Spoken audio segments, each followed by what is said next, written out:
Well, welcome to another poetry prompt today. This is poetry prompt 17. It is steamed up mirror, number 17.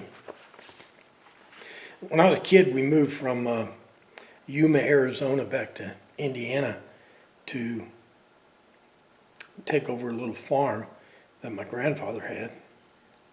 And we didn't have any running water. And for a 15-year-old kid, this was a traumatic experience. And that's what this story's about. It may not seem important now between me and you, but we had no plumbing in the house in 1962.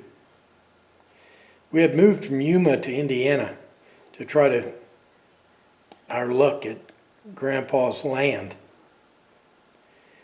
We had run out of choices and we had to make a stand.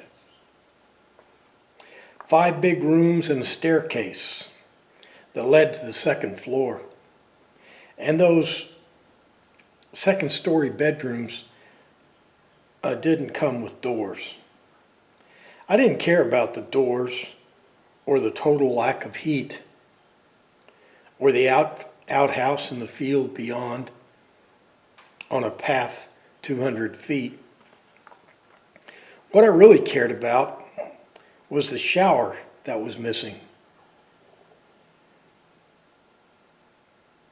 I was just a kid, 15 years old, and this fact was quite distressing. Finally, it was August, attending high school without a shower. The high school bus picked us up, and the trip took less than an hour.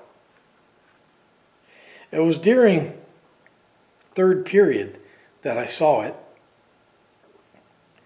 and it could not have been an error.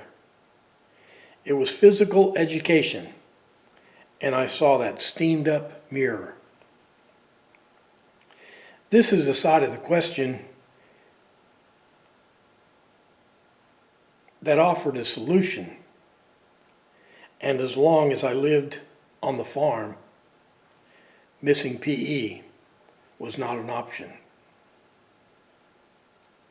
Okay, that's today's prompt, number 17. Tomorrow we have apple pie. Hope to see you then. Thanks for playing along.